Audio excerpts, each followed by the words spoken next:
Assalamualaikum warahmatullahi wabarakatuh. Salam sejahtera untuk kita semua. Hai sahabat Sono Budoyo, apa kabarnya? Seperti biasa hari Jumat, seperti yang sudah kita share di akun sosial media Sono Budoyo, Facebook, Twitter, Instagram dan sebagainya. Bahwasannya hari Jumat ini jam 10 kita akan ada sharing session Sono Budoyo. Dan udah gak kerasa ya, ini merupakan edisi volume atau episode, mungkin saya nyebutnya seperti apa, udah yang kelima atau yang keenam nih Pak Gufron ya. Dan saya baru sekali. Kali ini baru sekali. Nah, tapi sebelum kita mulai nih sahabat Sono Budoyo, kita tahu ya kalau misalnya salah satu misi, tujuan, visi museum ini adalah untuk menyimpan, merawat dan juga memperkenalkan sebuah sejarah ya atau tinggalan masa lalu melalui sebuah koleksi. Nah, kita nanti akan diskusi tentang itu, koleksi museum, apakah itu? Nah, seperti apa? Kita nanti akan bertanya-tanya sama Pak Gufron. Pak Gufron ya? Panggilannya Pak ya? Boleh. Nah, boleh. Selama ini juga saya manggilnya Pak Gufron. Ini adalah staf seksi koleksi, konservasi, dan dokumentasi Museum Sono Budoyo. Apa kabar Pak Gufron? Baik. Baik ya Pak ya. Lancar ya Pak ya? Insya Allah. Insya Allah. Ini terlihat sedikit tegang nih kayaknya nih Pak ya. Nah, ini masalahnya pakai lampu-lampu. Oh, lampu ini. Tapi ya kita lancar lah Pak ya semuanya. Insya Allah. Terus dan mungkin untuk sahabat Sono Budoyo siang hari ini boleh sekali untuk memberikan pertanyaan karena seperti biasa kita akan memberikan hadiah merchandise, official merchandise dari Sono Budoyo. Seperti apa? Seperti ada yang di depan. Kita tunggu ya nanti pertanyaan-pertanyaan dari sahabat Sono Budoyo. Pokoknya nanya deh seputar koleksi museum itu seperti apa. Nah, kita simak aja deh. Oke, tapi sebelum kita mulai, saya juga akan memberitahu sahabat Sono Budoyo bahwasannya Sono Budoyo ini kita punya sharing session di tiap hari Jumat 2 minggu sekali. Jadi nanti edisi berikutnya pantengin terus sosial media dari Sono Budoyo. Nah, yang pertama nih, lanjut kita akan masuk ke topiknya. Pak Gufron tadi kan udah menyampaikan kabarnya ini Pak ya. Baik gitu ya. Semoga. sedikit grogi mungkin Pak Gufron ya. Iyalah. Enggak biasa kayak gini. Enggak biasa, tapi kita ngucapin terima kasih banget Pak Gufron udah mau kita ajak ngobrol pagi hari ini. Ye. Nah, suasana pagi ini kan dingin banget nih Pak ya. Kayaknya emang sekarang musim-musimnya lagi musim dingin gitu deh Pak. Musim Covid juga. Tapi memang pagi hari ini suasananya sangat dingin sekali. Entah sebabnya seperti apa. Tapi kalau berkaitan dengan koleksi museum, apalagi kalau kita mempelajari sejarah, pasti ada sebuah akibat, ada sebabnya juga ya. Ada sebab akibat. Nah, kalau misalnya di koleksi, dialektika. Nah ini dialektika nih Pak. Bagaimana sih Pak sebenarnya ketika kita melihat koleksi museum yang memiliki sejarah? Iya, sebenarnya ada beberapa quotes ya. Ada beberapa quotes ya. Yang kemudian itu langsung maupun tidak langsung bisa menjawab pertanyaan panjenengan. Oke. Yang pertama tak bacain ya Mas, nggak Iya. hafal ya saya. Nggak apa-apa Pak. Jadi ini dari tokoh Inggris ini. Tokoh Inggris, salah satu tokoh di Inggris. Di Winston Churchill. Winston Churchill. Jadi semakin jauh Anda melihat ke belakang, maksudnya belajar dari masa lalu. Belajar dari masa lalu. Semakin ke depan pula, semakin jauh ke depan pula, seseorang itu bisa kemudian membingkai masa depan. Membingkai masa depan. Jadi kalau kita ingin maju, ya itu harus melihat kesalahan-kesalahan apapun itu. Apapun itu, fakta sejarah. Bukan hanya kesalahan, tapi apapun itu yang kemudian bisa menjadi bahan pelajaran untuk melangkah ke depan. Nah, baik. Mungkin karena itu. Kalau keinginannya Winston Churchill ya, itu. mantan Tapi Perdana Menteri ada Inggris juga ya. penulis di Hollywood, penulis dan juga yang kaitannya sama film itu Michael Crichton ini. Michael Crichton. Jika seseorang itu tidak tahu sejarah, Jika seseorang tidak tahu sejarah, maka seseorang itu tidak tahu apa-apa. tidak tahu apa-apa. Oke, bayangkan kalau tidak tahu sejarah, tidak tahu apa-apa. Dan seseorang itu seakan-akan itu hanya menjadi sebuah daun yang tidak tahu bahwa dirinya itu bagian dari sebuah pohon. Oke, karena kan sejarah ini secara definisi pun juga ada sekap buah pohon. Iya, itu kan seperti itu. Kemudian dari seorang George Santayana ini ada juga seseorang yang tidak menganggap penting masa lalu. Itu ada kecenderungan untuk kemudian mengulangi kesalahan yang kemudian pernah dia lakukan di masa lalu. Jadi intinya masa lalu itu penting untuk tidak mengulangi kesalahan di masa depan. Di masa depan. Benar. Ya, itu sebenarnya. Nah kemudian bagaimana kita bisa belajar dari masa lalu? Nah, bagaimana pertanyaan berikutnya ketika sudah tahu pentingnya sejarah masa lalu, itu gimana sih belajar dari masa lalu itu gimana? Di masa sekarang kali ya? Ya, untuk menyongsong masa depan gitu kan? Ya, kalau pelakunya masih ada, ya alhamdulillah, syukur bisa tanya langsung kan begitu. Langsung, benar. Nah, tapi kalau kemudian pelakunya udah nggak ada, ya dari tinggalannya, apapun itu, gitu kan? Nah, tinggalan itu bisa wujudnya artefak, bisa wujudnya situs, bisa wujudnya struktur bangunan. Ada yang kemudian bangunannya juga, atau yang terakhir itu kawasan. Itu kalau acuannya adalah terkait dengan apapun itu yang terkait dengan cagar budaya. Nah, di museum bisa nggak sih? Bisa karena biasanya artefak itu umumnya itu disimpan di museum. Gitu. Jadi kita mempelajari sejarah itu bisa melalui berbagai cara ya. Berbagai cara. Bertemu dengan pelaku sejarah. Syukur bisa ketemu. Ketika masih ada. Ya, tapi kalau udah nggak ada ya dari pelakunya. Dari tinggalannya. Bisa buku apapun itu. Karena kan biasanya kita tahu ya Pak ya, kalau tokoh nih Pak ya, tokoh nasional atau internasional, ketika misalnya dia sudah selesai dari jabatannya nih, terus dia biasanya bikin buku atau biografi atau autobiografi. Akhirnya kita bisa belajar dari situ juga bisa. Ya Pak ya? Tapi kalau kemudian itu sudah terpaut masa yang agak lama gitu ya, itu kan lorong waktu belum terbukti ono ya Mas. Wah iya betul. Tapi pembahasan dari dulu ya. Itu kan.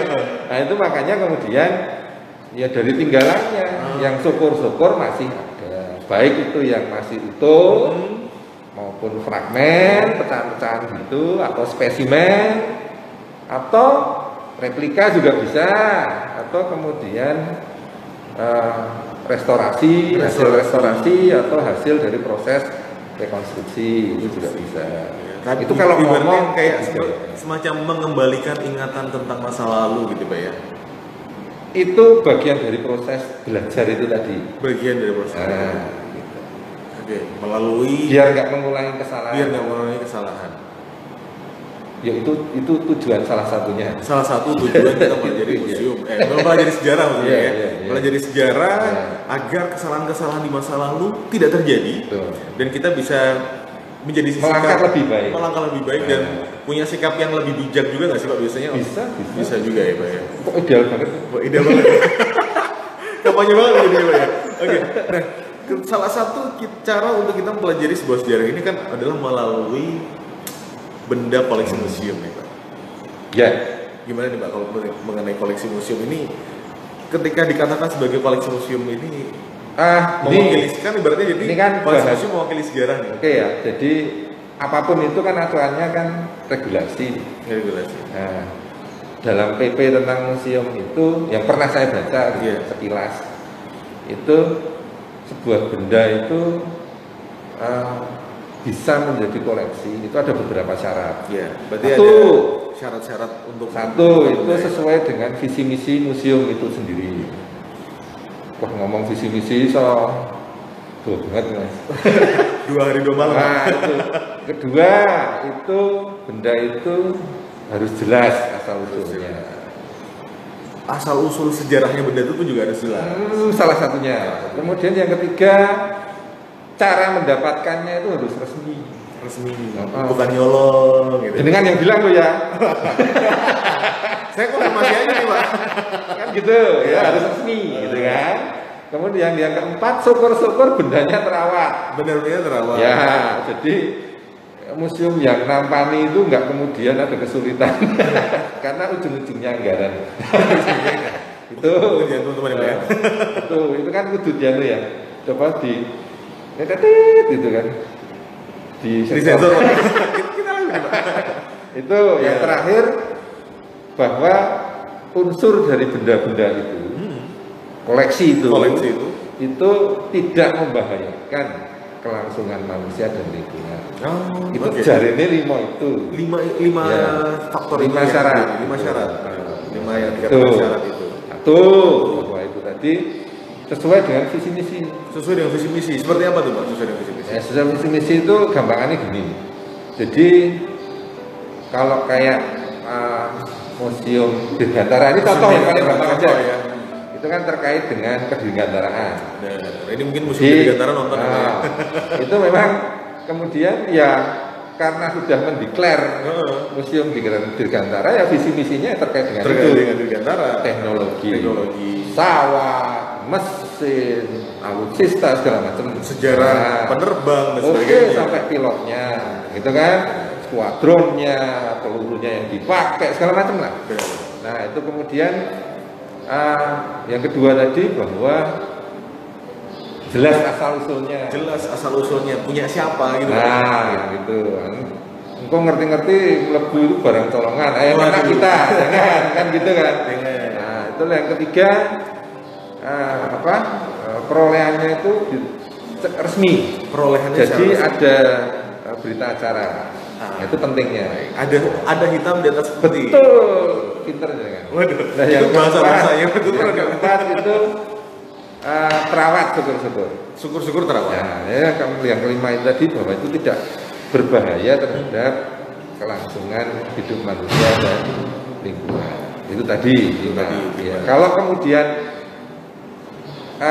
perolehan, jadi sebenarnya kita ngomong tentang, jadi museum sebenarnya itu kayak manusia Mas. Oh iya Pak. Jadi ada sesuatu yang masuk, kemudian dicerna, proses, ya, kemudian ada yang dibuang. Nah, itu input, proses, output. Jadi mirip-mirip manajemen sebenarnya juga. Oke, jadi lebih kepada manajemen koleksi di museum sendiri Pak ya?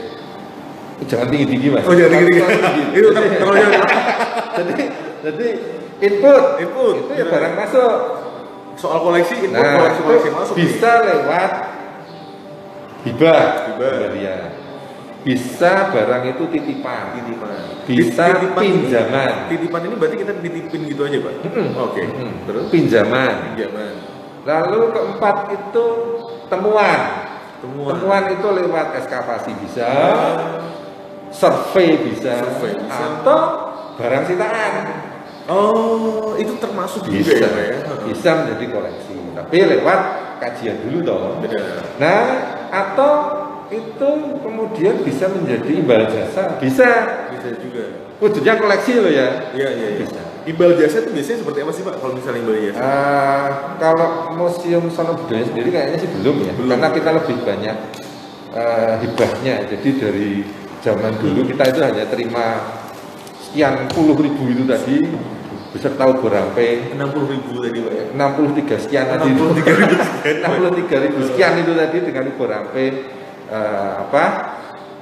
keterangan tentang itu semua, baik itu lewat buku induk kalau kita ngomong di Sono Budaya, dan buku induk itu sudah bisa menjadi katalog gitu ya? Bukan katalog tapi rujukan terkait dengan masing-masing koleksi yang ada. Itu tadi yang pertama hibah, titipan, pinjaman, kemudian temuan, atau kemudian yang terakhir imbal jasa. Itu tadi soal bagaimana input koleksi museum mendapat input ya. Nah kemudian kita ngomong proses. Dan barang itu kalau udah masuk, itu terus gumopo. Untuk apa? Biasanya kegiatan apa sih Pak ketika koleksi itu? Yang ada di situ satu itu ya harus disimpan. Pasti Pak ya, penyimpanan. Kan di sini ada storage ya. Iya. Yang kedua harus dirawat. Perawatan. Teman-teman konservasi harus didokumentasikan juga itu masuk sana. Kemudian dipamerkan kalau memang itu apa ada gitu kan? pameran ya. Lalu yang terakhir sebelum dipamerkan itu ada dikaji dulu. Ada pengkajian? Ya, harus dikaji dulu agar kemudian barang itu bisa memberikan informasi. Benar. Dalam bentuk katalog, dalam bentuk caption, macam-macam. Banyak cara. Banyak cara. Yang terakhir itu ke pameran. Nah, setelah kemudian input proses 4 kegiatan itu tadi, proses, output itu sebenarnya dalam regulasi itu memang diatur bahwa boleh sebenarnya museum itu kemudian untuk kalau bahasa birokrasinya itu memutihkan aset itu boleh. Oh, oke. Memutihkan aset gitu ya. Jadi agar kemudian storage-nya nggak terlalu penuh. Pertama, kalau koleksinya terlalu banyak, otomatis itu beban museum menjadi berat, jadi tinggi. Otomatis kalau bebannya tinggi, tanggung jawabnya semakin tinggi juga, anggarannya juga tambah. Gitu loh. Jadi kalau semakin bukan saya ngomong semakin ringan ya, tapi kemudian semakin ya balance lah. Jadi ada yang masuk ada, tapi yang keluar pun juga ada. Jadi intinya, tapi yang keluar ini tetap harus melalui proses-proses tadi. Ini harus dikaji juga. Apakah satu barang itu apa bentuknya? Jadi ada 5 barang. Itu kan ternyata 5 ini semua sama. Nah, itu ngapain gitu kan? Kok banyak-banyakin nyimpen barang yang sama, terlalu banyak itu buat apa? Ya oke lah, 1 atau 2, yang 3 itu bisa diputihkan, bisa kemudian dilelang atau kemudian macam-macam. Nah, cuman pertanyaannya apakah kemudian pernahkah kemudian Sono Budoyo melakukan itu? Kayaknya belum. Tapi dalam konteks output itu tadi ya. Di Indonesia mungkin juga ya Pak ya? Kayaknya belum ya Pak ya? Mungkin juga. Saya nggak terlalu pasti tahu ya untuk urusan itu. Tapi intinya kalau dalam konteks input kita sudah melakukan. Proses pun juga. Insya Allah sudah juga. Nah yang output ini yang kayaknya karena juga terlalu berat, apalagi kalau itu museumnya negeri ya, karena itu dicatat dalam aset negara juga ya Pak ya. Itu menghapus aset itu prosesnya lama, butuh segala macam, itu mungkin regulasi dan sebagainya. Nah, padahal tanggung jawab di input dan prosesnya sendiri juga udah berat. Oke, sebelum kita lanjut nih Pak Gufron, kita akan menyapa-nyapa terlebih dahulu sahabat Sono Budoyo yang sudah bergabung di live Instagram kita ya. Ini sepertinya sudah banyak ya. Beberapa sudah ada yang ngirim pertanyaan sih Pak Gufron. Disaring Mas. Disaring. Ini selamat pagi ya, kita buat nyapa sahabat Sono Budoyo. Ini ada sekitar siapa saja. Ini ada Vera Kaisar, selamat pagi. Apa kabarnya? Terus juga ada Julsus. Waduh, Julsus nih Pak Gufron. Ada Konco Piknik, ada Jayastu, Kajian Lontar Unut. Wah, ini dari Udayana Bali sepertinya Pak. Ada Ibdal Amar yang juga sudah bergabung di kita pagi hari ini. Lalu juga ada Arif History. Lalu juga ada Elvani Mutiara. Wah, ini Konco Dewi sendiri nih Pak. JPMT. Lalu ada Dinas Kebudayaan juga nonton nih Pak. Dinas Kebudayaan juga nonton. Bukan Pak Kepala Dinas ya? Oh, bukan Pak Aris ya Pak ya. Tapi kalau Pak Aris yang nonton kenapa emangnya Pak Gufron? Wah, grogi tambah grogi. Oke, terus juga ada Marwati Co, lalu ada juga Odi Kumis. Waduh, selamat pagi Mas Odi Kumis. Lalu itu juga yang artis itu? Artis itu Pak ya. Lalu juga ada beberapa pertanyaan, mau langsung kita jawab sekarang atau nanti aja mungkin Pak? Boleh. Langsung kita jawab sekarang dulu aja Pak ya, sebelum kita lanjut. Ini ada Francisca Diane Karini. Izin bertanya Pak Gufron. Monggo. Ini soal penyimpanan koleksi ternyata nih Pak. Model penyimpanan koleksi Sono Budoyo di storage yang koleksinya terdiri dari berbagai material bahan. Bagaimana sih Pak model penyimpanannya? Langsung ya Mas? Ya, langsung aja. Jadi kalau di Sono Budoyo itu kita bikin bangunan dan ada AC-nya. Ada AC-nya. Diukur temperaturnya. Diukur kelembabannya. Dan barang itu ditaruh dalam lemari kaca. Lemari kacanya ada kuncinya. Bisa dilihat. Dibersihkan terus. Gitu. Baik itu lantai, lemari maupun kacanya, koleksinya juga. itu teknisnya itu. Teknisnya seperti itu ya. Ya dolan aja ke sini. Main ke sini Francisca. Itu nanti teman-teman konservasi itu yang bisa menjelaskan lebih detail. Jadi penasaran bisa langsung main ke sini ya. Ini aja. Unit 2 ya. Karena storage-nya ada di unit 2. Seperti itu Francisca. Eka ini terima kasih ya yang sudah. Tapi di unit 1 juga sebenarnya nggak beda jauh. Nggak beda jauh. Kalau yang di sini kan disimpan. Kalau di sana kan dipamerkan. Baik. Benar juga ya. Sami mawon sebenarnya. Oke, terima kasih untuk Sobat Sono Budoyo yang sudah bergabung pagi hari ini. Silakan bisa memberikan pertanyaan, nantinya kita akan pilih atau masukan juga boleh. Atau apapun itu juga boleh. Konstruktif monggo. Seputar apa itu koleksi museum. Nanti kalau yang terpilih kita akan kita kasih merchandise spesial ya. Dan hadiah doa dari Pak Gufron. Tapi ini bukunya nggak ada tanda tangannya Pak Gufron ya Pak ya? Nggak usah. Nggak usah. Tanda tangan saya nggak penting kok. Ya siapa tahu kan untuk bisa jadi jaminan. Jangan. Saya aja nggak berani ya. Pak Gufron nggak berani. Jadi ini tuh jaminan. Oke, Pak Gufron tadi kita balik lagi ke soal topik koleksi museum. Jadi soal tadi proses ya terakhir. Kalau dikaitkan dengan sebenarnya koleksi museum mas. Koleksi museum maksudnya. Artefak yang disimpan itu statusnya apa sih? Gitu. Ya, iya Pak. Perlu ada status berarti Pak ya? Perlu. Biasanya apalagi ada undang-undang keistimewaan sekarang. Jadi ya kalau dilihat dalam PP-nya, itu statusnya bisa BCB. BCB itu adalah benda cagar budaya. Ya. Dan bisa juga non BCB. Non BCB. Ya. Asal satu itu memang kemudian itu setelah melalui pengkajian itu dianggap sebagai sebuah masterpiece. Oke. Asal ada sisi masterpiece. Ya. Yang kedua itu keunikan. Yang ketiga itu langka. Ya. Rare. Ya, bahasa Inggrisnya itu ya. Iya Pak, siap. Unique and rare.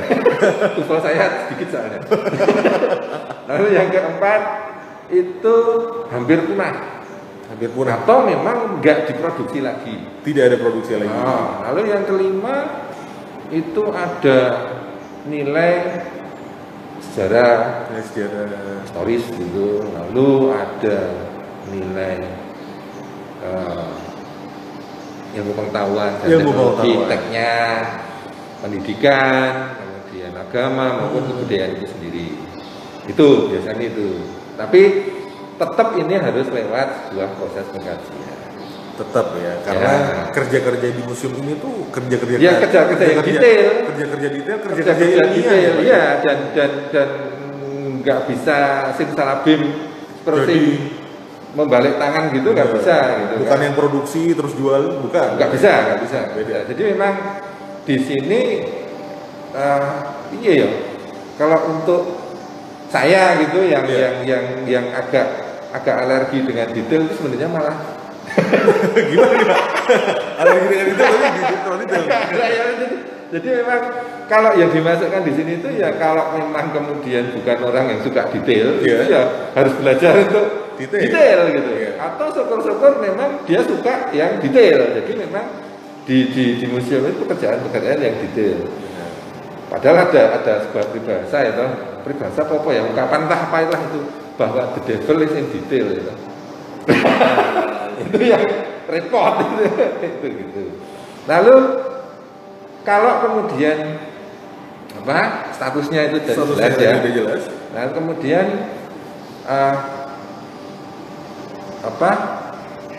bisa enggak sih kemudian kalau itu bukan artefak? Oh iya, bagaimana sih Pak ketika itu bukan artefak gitu? Ya bisa sebenarnya. Jadi bisa situs, bisa kemudian struktur bangunan, kemudian bangunan atau kawasan itu sendiri dijadikan museum juga bisa. Jadi ada konsep living museum itu. Living museum, benar. Contohnya gini, ini hanya sebatas konsep ya. Jadi DIY sendiri itu bisa dijadikan living museum bisa. Jadi ada kalau memang kemudian butuh tahu tentang hal-hal yang berbau prasejarah, entah itu paleolitikum, Mesolitikum, Neolitikum, Megalitikum sampai kemudian masa perunggu, masa logam, itu teman-teman bisa jalan ke Gunung Kidul. Oke, ini DIY yang besar ini provinsi dikatakan living museum bisa. Bisa. Gitu. Lalu yang kedua, kalau kemudian butuh tahu tentang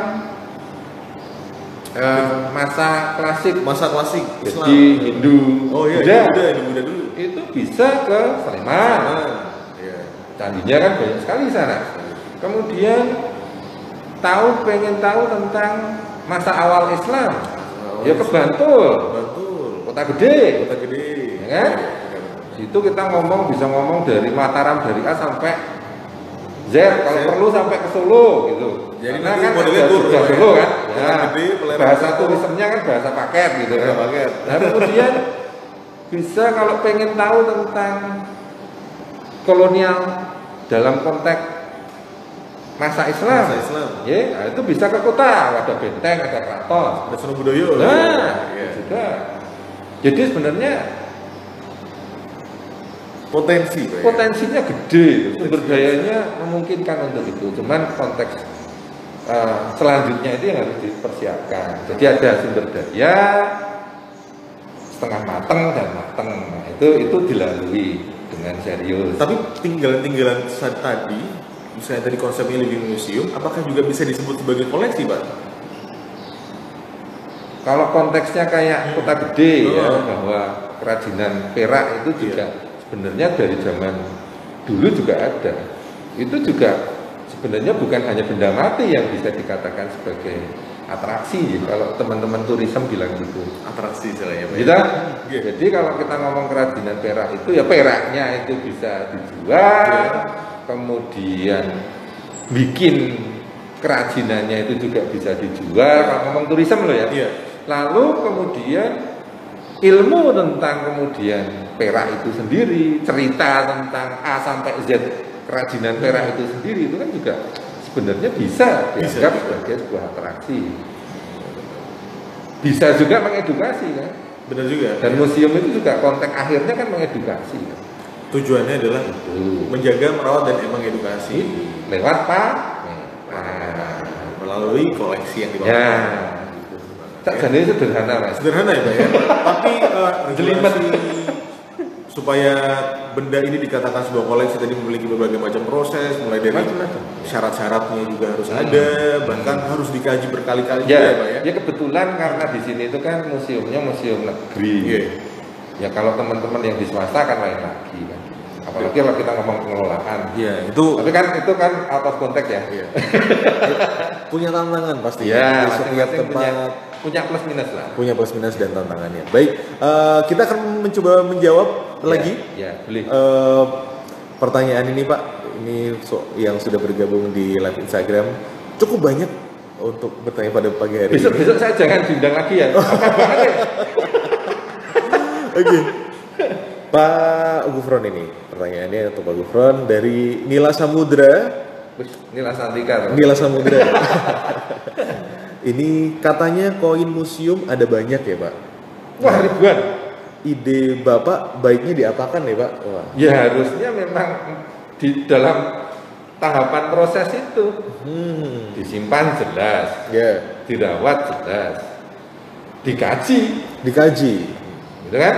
Yang kemudian itu dipamerkan dalam konteks edukasi. Jadi sejarah itu kan sebenarnya kan kayak benang gitu kan. Ada banyak noktah di situ dan kadang karena kita ngomong sejarah itu kan kadang ini sudah ketemu, lalu yang sini kok masih abu-abu, yang ini ketemu lagi, dan itu bisa syukur-syukur temuan itu kemudian bisa jadi bahan menjembatani untuk kemudian cerita sejarahnya itu runtut. Nah, jangan kemudian loncat-loncat. Harapannya itu. Itu ya tadi untuk Nila Samudra. Ya tadi konsep-konsep tadi ya Pak ya. Disimpan, dirawat, dipamerkan dan dikaji juga. Dikaji dan dipamerkan. Dalam konteks edukasi. Dalam konteks edukasi. Ya. Ngaji ceritanya Pak ya. Mengkaji. Bukan mengaji. Beda ya Pak ya.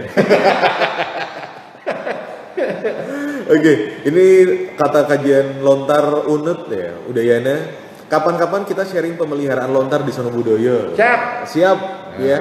Itu ada teman kami yang memang ditugaskan untuk lebih serius di bidang naskah. Itu jadi ya pada prinsipnya kita open lah. Pada prinsipnya kita open. Kalau diajak belajar bareng seneng gitu. Nek belajar dewi-dewi itu sepi. Sepi.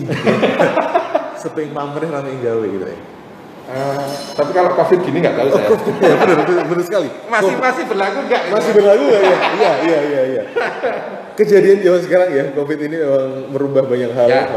Oh iya, saya belum cerita tentang Sono Budoyo sendiri. Oh iya, boleh Pak. Jadi koleksinya itu terdiri dari berapa ya? 9 atau 10 kategori lah. 9 atau 10 kategori. Mulai dari yang arkeologika, kemudian geologika, ya. biologika, historika, etnografika, seni rupa, kemudian teknologika, keramologika, heraldika, kaitannya sama ruang tadi. Lalu yang terakhir adalah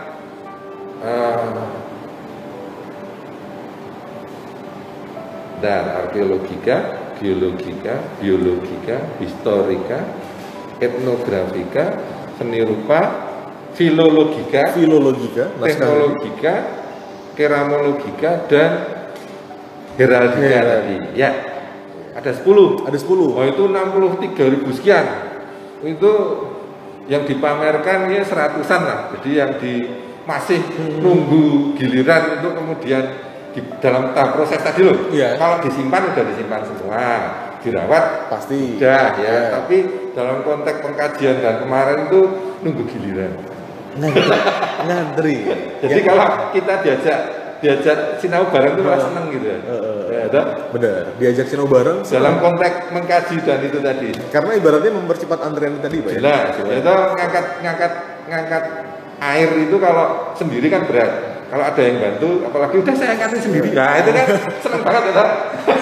Kan sendiri nanti di rumah. Oke, Pak Gufron, seputar tadi ketika membahas sebuah koleksi museum, kita mempelajari masa lalu melalui koleksi museum, tadi juga syarat-syaratnya juga sudah ada. Penentuan usia nih, Pak. Oh iya, malah jadi lupa. Faktor penentuan jadi usia. Sebenarnya gini, apakah yang baru-baru juga bisa dikatakan museum? Dikatakan koleksi nih, Pak. Kalau menurut acuan PP tadi, bisa. Karena tidak selalu BCB. Tidak selalu. Yang kalau bahasanya warisan budaya ya. Warisan budaya pun bisa. Lalu terkait dengan penentuan usia itu saya akan ngomong gini. Jadi karena warisan budaya pun itu bisa, itu maka ada 4 atau 5 cara sebenarnya itu yang kemudian bisa dipakai untuk menentukan usia. Untuk menentukan usia. Yang pertama itu tipologinya. Ya. Teman-teman di arkeologi itu ada statement begini. Semakin sederhana bentuk sebuah artefak, itu umurnya lebih tua daripada yang semakin ya pokoknya dinamis lah. Nah, itu. Lalu yang kedua tipologi tadi pertama. Tipologi yang pertama ya. Yang kedua stratigrafi. Ya, jadi dalam sebuah ekskavasi itu kalau itu ditemukan dalam lapisan tanah yang paling dalam, itu umurnya lebih tua daripada yang ditemukan di atasnya. Lapisan-lapisan di atasnya gitu ya. Ya, itu nanti bisa dibantah lewat yang kaitannya dengan proses-proses geologi. Nah, patahan segala macam. Itu mumet itu. Kajian ilmiah nih. Nggak bisa diomongkan di sini. Lalu yang ketiga, yang pertama tipologi, yang kedua stratigrafi, yang ketiga adalah seriasi. Nah, seriasi itu lebih pada kemudian barang itu ada pada tahun berapa. Itu jadi ada kecenderungan. Kalau temuannya seperti ini, itu dalam tahapan seperti ini. Pada masa candi segala macam itu seriasi. Lalu yang keempat itu melalui carbon dating, penentuan karbon. Jadi ini modern berarti banyak lab. Jadi di Yogyakarta, setahu saya loh ya, setahu saya. muga-muga kleru. Semoga benar ya. Itu yang bisa dimintai tolong untuk melakukan carbon dating, penanggalan karbon C14 itu di Batan, Badan Tenaga Atom. Dan itu mahal. Ya. Jadi museum itu tuh nggak hanya membahas soal masalah. Wah, itu tapi juga berkaitan sama Batan, gitu ya. Iya, Batan itu nuklir gitu kan. Atom itu wah, apa hubungannya gitu. Ternyata itu penting. Nah, apalagi kalau kaitannya sama BCB. Yeah. Jadi bukan yang warisan tapi BCB karena salah satu syaratnya kan harus berumur 50 tahun. Nah, itu kan kalau kemudian benda koleksi itu untuk diketahui umurnya itu harus masuk ke syarat itu kan, harusnya kan kalau nggak ada keterangan-keterangan mengenai angka tahun gitu ya mau nggak mau harus melalui carbon dating. Itu kalau memang mau dijadikan BCB tadi. Tapi kalau enggak juga nggak perlu. Pembuktian dari BCB tadi ya Pak ya. Lalu yang terakhir ini malah ada yang agak lebih sophisticated bahasanya. Apa ya Pak?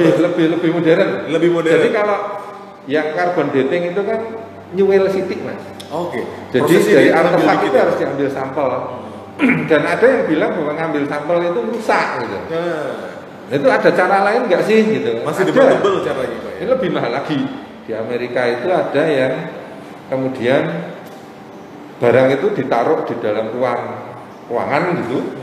Kemudian ruangan itu dimasuki dengan namanya gas apa gitu ya, yang kemudian setelah melalui proses tertentu itu kemudian bisa menentukan itu tadi apa satuan tahunnya. Oh ya. Jadi sebenarnya nggak beda jauh dengan yang carbon dating. Bedanya cuman kalau carbon dating itu ngambil sampel, ini enggak. Ini langsung satu-satu. Iya, tapi non sewu kalau yang carbon dating dan cara kelima itu mahalnya minta ampun. Itu pun ada. Bayangkan kalau koleksinya 63.000 dan besar-besar misalnya. Waduh, itu antri ini bertahun-tahun gitu ya. Tapi itu juga penting gitu. Di satu sisi jadi repot juga toh. Tapi tantangan berarti Pak ya? Iya. Tantangan untuk di Sono Budoyo ini adalah banyaknya koleksi 63.000. Detail tadi itu. Detail. Iya. Lalu jadi terlewatkan. Yang tiga ini punya kelemahan enggak? Ya, tiga. Yang mulai tipologi, stratigrafi, kemudian seriasi. Kalau yang tipologi itu tadi kan yang sederhana itu kan dikatakan itu umurnya lebih tua daripada yang bentuknya baru-baru gitu. Tapi kemudian sekarang ini banyak barang yang kelihatannya tua, sederhana, tapi ternyata itu barang baru. Oh ya. Ini yang satu kalau tipologi. Kalau stratigrafi, kalau itu ditemukan dalam lapisan yang paling bawah, itu kan dianggapnya itu yang lebih tua. Tapi kalau yang namanya gejala geologi, apalagi teman-teman geologi itu kan, ada kemungkinan naik nggak?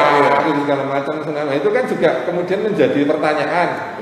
Gitu, mosok barang ini kok pada masa yang lebih muda, gitu. Nah, itu kemudian jadi perdebatan. Jadi sebenarnya untuk kemudian bisa menjembatani persoalan itu, ya yang cara keempat kelima tadi itu. Cara modern tadi ya, carbon dating dan cara yang itu tadi yang tanpa carbon dating, yang tanpa ambil sampel tadi, yang mahal tadi.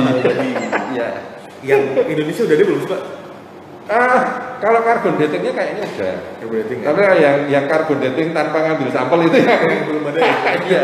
Itu saya bacanya aja juga di Amerika sebenarnya. Di Amerika. Ya. Oke. Itu tadi proses-prosesnya untuk melakukan. Jadi kain kapan Yesus gitu loh. Oh iya. Pernah diangkat di National Geographic itu. Pembahasan. Ya, kain kafannya itu. Itu kan menentukan usianya itu kan nggak ngambil. Nggak nyuil. Ya, nggak ngambil sampel. Saya lihatnya juga di National Geographic. National Geographic. Nanti kita nobar National Geographic gitu ya. Oke, tadi kan soal proses juga tadi Pak ya, untuk menentukan usia. Ada peraturan nggak sih Pak sebenarnya usia itu ditentukan sebagai BCB atau ada, boleh dikatakan kalau koleksi museum kalau mengatur tentang BCB-nya undang-undang. Ya, tapi kalau terkait dengan museumnya kan PP. Tapi di PP museum sendiri itu ada penyebutan bahwa koleksi museum itu bisa BCB, bisa non BCB. Selama kemudian itu mempunyai nilai itu tadi, histori segala macam, dan itu masterpiece segala macam itu tadi ya. Dan itu bukti dari fenomena budaya masa lalu atau fenomena alam masa lalu. Tuh. Semangatnya tetap ya Pak ya untuk mempelajari masa lalu. Sebenarnya museum itu sederhana. Seperti apa Pak? Cuman di dalamnya itu detail itu tadi. Ya. Oke, siap. Kita akan menyapa lagi Pak Gufron. Ini ada beberapa pertanyaan. Uang ini juga udah mau habis. Ini ada tidak terasa ya Pak Gufron ya. Ini ada dari Museum Dr. Yap nih Pak Gufron yang bertanya. Wih, sahabat Museum Dr. Yap ya. Ini salah museum di hatiku. Wih, siap. Izin bertanya, bagaimana menyikapi koleksi hibah yang tidak sesuai visi misi? Nah, ini gimana nih Pak Gufron? Waduh. Nah itu tadi saya di awal itu kan sudah ngomong ya. Kalau ngomong visi misi itu kan nggak cukup 1 jam. Dan biasanya dinamika konsistensi itu muncul gitu kan. Gini aja. Jadi ada sebuah museum. Saya nggak nyebut ya. Itu contoh aja lah. Ada museum A. Visi misinya A. Tahu-tahu ada hibah yang non sewu. Nggak ada kaitan nih sama visi misi A. Ya pertama ya komunikasikan yang baik-baik kan.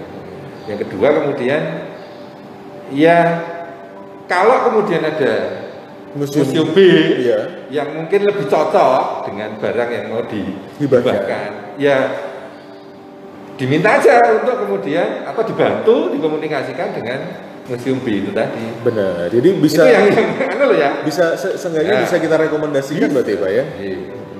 Seperti itu dengan baik. Ya, bahasanya kan di situ. Berarti selama ini ada yang tidak baik, Pak? Enggak, maksudnya itu ya ini kan orang Jawa ya. Kabeh iki mau cara sing apik lah. Oh iya, benar. Tetap harus dilakukan. Bukan kemudian selama ini enggak baik, enggak. Tapi kan ya namanya komunikasi itu kan takutnya salah. Bukan yang kita menolak berarti Pak ya. Bukannya museum itu menolak sebuah pemberian. Enggak. Tetapi kemudian di sana lebih cocok. Ini lebih cocok ada di museum yang ini gitu. Seperti itu ya Museum Dr. Yap ya, ini di Jalan Ciitiro. Saya sampai hafal nih Pak ya. Depan toko komputer. Saya beli ini tidak di sana tadi Pak. Oh gitu tak? Udah berapa tahun? Udah. Harusnya jadi koleksi. Ya Pak. Nunggu 50 tahun begini Pak ya. Oke. Kalau mau BCB. Kalau enggak non BCB bisa. Hari ini bisa Pak. Tapi enggak sesuai visi misi kita. Tidak bisa visi Sono Budaya. Museum sendiri. Oke, begitu teman-teman Museum Dr. Yap sudah dijawab tadi ya. Berikutnya ini ada Mia 8979 ini Pak Gufron. Apakah replika yang disimpan dan dipamerkan ini mendapatkan penanganan yang sama dengan benda asli? Oke, ini menarik juga nih Pak. Ini berarti soal harusnya saya nggak ada teman-teman konservasi dan teman-teman preparasi ini. Iya. Jadi gini, ya idealnya kan diperlakukan sama. Dalam artian begini. Jadi kalau kemudian sebuah replika menjadikan barang menjadi replika itu kan ada anunya. Jadi enggak beda dengan yang asli. Kemudian contohnya gini. Jadi ada sebuah barang karena memang kemudian karena ada alasan keamanan atau alasan kerusakan segala macam itu harus disimpan. Gitu ya. Dan itu karena masterpiece maka kemudian juga nggak bisa nih kalau nggak dipamerkan ya itu dipamerkan tapi ada keterangan tentang itu dan treatment terhadap yang ditanyakan tadi itu ya yang asli tapi bukan berarti yang replikanya itu kemudian nggak dirawat ya nggak bisa seperti itu gitu kan jadi tetap dirawat tapi tidak sama dengan yang asli karena yang asli itu kan udah hampir rusak elemennya juga udah hampir hilang itu kan beda lah dengan yang ini tadi. Sederhananya adalah itu museum itu merawat semua koleksi itu adil gitu ya tapi belum tentu sama gitu ya. Kan kalau misalnya replika beda nih Pak. Mau jadi tidak sederhana. Jadi maksud koleksi pasti dirawat, tapi dengan tantangan-tantangannya si koleksi ini yang asli sendiri, yang replika pun juga dirawat. Bukan berarti katanya replika dibiarin enggak. Tapi tetap dirawat, tapi dengan kondisi-kondisi yang memang harus dirawat pada replikanya sendiri. Oke, nggak mungkin dong ya Pak. Ntar replikanya ini malah dianggap barang asli nantinya kalau misalnya perawatannya sama. Kan enggak menampilkan replika itu kan harus jelas. Oh ini replikanya, kemudian ada foto contohnya, ada foto aslinya, kemudian di captionnya, di labelnya itu diberi keterangan. Ini replika, yang asli disimpan di sini, kan begitu? Iya, betul banget. Seperti itu ya. Ini nggak bohong loh, ini jelas, jelas gitu kan. Ini sudah dilakukan juga sama teman-teman juga ya. Seperti itu Mia 8979 ya, terima kasih. Selamat siang, ini ada Mbak Sinta Kristanti yang bergabung juga. Oh banyak sekali. Banyak sekali Pak. Ada Bu Rini Wismarini. Waduh, ini dari Dinas Kebudayaan. Waduh, kalah kamu saya Mas. Ngetes dia itu. Wah ngetes saya nih kayak. Lalu juga ada Anggil Wibisono, selamat pagi ya. Ini masih pagi Pak ya. Bentar lagi masih sebelum jam 11. Lalu juga ada Museum Dr. Yap bilang oke, terima kasih katanya Pak Bifro. Sama-sama. Museum Kehutanan juga bergabung ya. Tidak ada UGM-nya sih Pak. Tapi nggak tahu museum UGM. Wah, lebih tahu kalau urusan kayak gitu. Harusnya lebih tahu ya. Benar-benar. Oke Pak, kita tadi udah membahas soal penentuan dari temuan koleksi usia tadi juga ya Pak ya. Bahwasanya usia ada berbagai macam cara. Nah, biasanya nih Pak, masalah apa sih Pak yang sering terjadi ketika proses-proses penentuan itu sendiri? Ya itu tadi. Jadi bisa dikatakan masalah, bisa dikatakan tantangan juga ya. Yang paling gampang ya Mas. Iya Pak. Di Jogja ini kan baru ada satu Batan. Lalu otomatis kan ngantri ya. Semua museum ngantri. Kalau memang mau menentukan pakai usia itu tadi. Lalu yang kedua mahal. Saya nggak bayangin gitu ya. Non sewu loh ini. Ini kalau itu museum negeri mungkin nggak bisa. Ya kan non sewu pakai dais bisa. Tapi kalau kemudian itu museum yang non negeri gitu ya, atau yang kemudian ini bukan nyepelein enggak gitu, tapi kalau itu mahal gitu. Berarti kan jadi masalah juga. Gitu. Lalu kemudian kalau kemudian sebuah benda itu kemudian setelah ditentukan usianya itu kan sebenarnya kan hanya gampangannya itu dalam labelnya itu kan hanya kemudian prosesnya kan lama nih, bawa ke sana itu dengan SOP, kemudian melakukan proses penentuannya juga lama, munculnya kemudian hanya keterangan oh ini contohnya gitu, itu 2000 sebelum Masehi gitu toh, itu kan dibilang dari prosesnya larang untuk mentung ini, tapi kan itu kan jadi konteksnya dalam merangkai sebuah cerita sejarah itu kan juga penting gitu loh. Detail itu tadi loh Mas, detail itu larang regani. Gitu loh, jangan dilihat angkanya, tapi manfaatnya. Saya nggak bisa bayangin taruhlah pada ini kemudian ada kesalahan gitu dalam menentukan usia tadi itu. Kita mengakusi loh kemudian. Wis lokal ya Mas. Cukup tipologi itu, cukup stratigrafi itu, cukup seriasi itu. Tapi kabeh gitu kan. Ternyata barangannya harus yang digawe wall gitu. Atau kemudian ini ternyata harusnya di sini, karena ditemukan di sini kemudian keterangannya yang di sini yang ditulis, repot lagi kan, gitu loh. Makanya sebenarnya proses pembuktian dengan cara modern seperti tadi itu perlu, tapi memang permasalahannya adalah di biaya. Kemudian harus duduk, kemudian masing-masing ngomong, ngacung gitu, perlu, enggak gitu. Jadi penentuan juga. Maksudnya guyonan itu sampai segitu gitu. Kalau jadi gontok-gontokan gitu kan, ora perlu gini karena mahal kan. Nah makanya kemudian wes yo sing setuju ngacung gitu kan. Jadi perdebatan seperti itu tuh ada gitu Pak. Ada. Oke ya. Jadi spesialnya ini Pak ya, spesialnya dari penentuan sebuah koleksi museum. Ngomong tentang museumnya itu juga menarik, koleksinya juga, SDM-nya apalagi, pengelolaan apalagi, ya itu. Oh itu museologi non sewu ya, museologi itu sebenarnya ilmu yang sangat dinamis sekali. Dinamis sekali itu. Dan itu menarik. Itu menarik. Dan itu menjadi tantangan kita untuk generasi muda terutama untuk bisa mencintai museum dengan datang museum, mencintai koleksi-koleksinya juga dan tahu proses-proses bagaimana koleksi itu ditentukan menjadi koleksi. Dalam itu input, proses, output. Itu ceritanya bisa kemudian laporan apa kalau ya anak-anak magang itu? Oh, PKL. Itu laporan PKL. Itu juga bisa penelitian atau kemudian jadi skripsi, jadi tesis atau bahkan mau jadi disertasi. Ngomong tentang museum itu nggak rampung, Mas. Nggak rampung. Macam-macam. Semua hal bisa masuk. Iya. Ngomong koleksinya, ngomong SDM-nya, ngomong kelembagaannya, ngomong regulasinya, ngomong pengelolaannya, sampai ada hubungan sama atom dan nuklir. Gitu iya. CPNS tekan pensiun, rampung. Biasanya anak muda kan lagi pengen daftar CPNS, cuma kan selesai. Selama ini kan ngapain tuh ke museum? Oh ya, ya memang itu relatif ya. Maksudnya kemudian apa namanya? Kesenangan apa namanya? Minat ya, Pak. Selera itu masing itu relatif. Tapi kemudian kalau bisa lah, itu jangan kemudian ini agak ngomong turisme ya. Itu jangan kemudian mass tourism lah. I see. Kalau saya museum itu bagian dari special interest. Special interest. Oke. Ini menurut Pak Gufron ya? Ya, kalau saya muga-muga keliru gitu. Jangan kemudian dalam konsep itu adalah special interest. Kemudian terap-terapannya, prakteknya, praksisnya, jangan.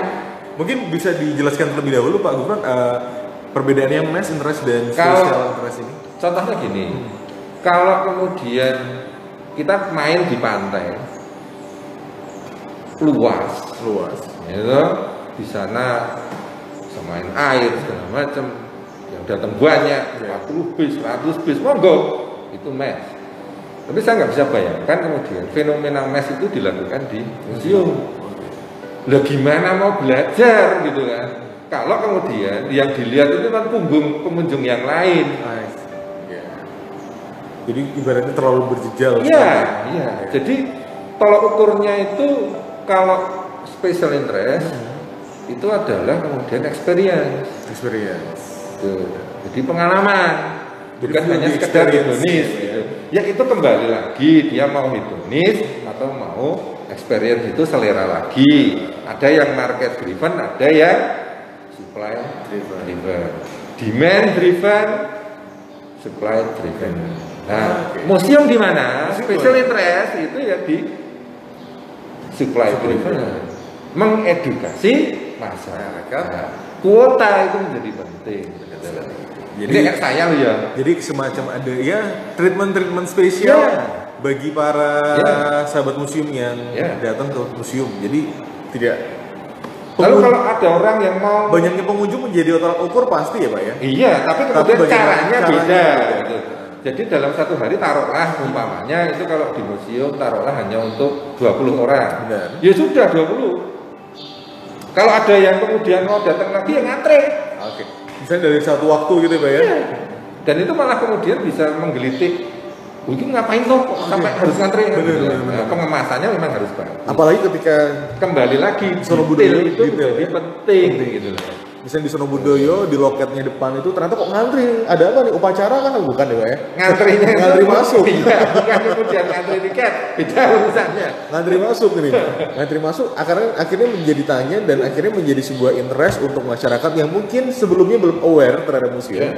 Akhirnya penasaran di museum ada apa sih? Ya gitu kalau ngomong bahasa turisme itu bahasa kemasan. Bahasa kemasan. Baik, itu jadi closing statement. Boleh? Pak Gufron pada pagi hari. Saya pikir dari awal tadi closing ya. Oh closing. istilahnya closingan kalau. Oh ya. Saya itu biasa cangkruan jadi kalau kemudian seperti ini ada cahaya gini-gini itu malah grogi dewe. Ini supaya pesan yang kita sampaikan bisa tersalurkan. Yang penting konstruktif. Benar banget ya. Oke. Ada lagi mungkin Pak Gufron yang ingin disampaikan harapannya mungkin Pak untuk museum ke depan? Ya harapannya tadi itu nek iso kalau bisa itu ya kembali ke kita. Kembali ke kita. Bahasanya kita ya. religius. Bukan itu. Oh, bukan. Ya, jangan kemudian museum itu mass tourism lah. Mass tourism. Jadi menjadi bagian itu. Ya, special interest lah. Special interest. Ya. Ya, karena mengedukasi tadi. Semangat edukasi, proses untuk menemukan koleksi pun tadi juga prosesnya panjang, jelimet dan mahal. Alhasil, bagaimana cara kita untuk mengenalkan kepada masyarakat harus spesial gitu. Oke, itu menjadi pembicaraan kita pada 1 jam terakhir ini. Terima kasih banyak Pak Gufron atas kesempatannya. Alhamdulillah kita sudah selesai. Terima kasih untuk sahabat Sono Budoyo yang sudah nonton. Ini tadi banyak, kayaknya 50 lebih deh ini Pak yang nonton. Beneran Mas? Oh, beneran Pak, nanti kita akan cek lagi ya. Saya ngitung 3.000 tadi. Oh, 3.000. 63.000 kali Pak ya. Sahabat Sono Budoyo, demikianlah ya sharing session kita kali ini. Sampai jumpa di sharing session berikutnya dan pantengin terus sosial media kita di @sonobudoyo. Saya Harian Rizky pamit dan juga Pak Gufron pamit. Dan juga kru tim Museum Sono Budoyo yang membantu juga pamit. Wassalamualaikum warahmatullahi wabarakatuh. Salam sahabat museum. Museum di hatiku.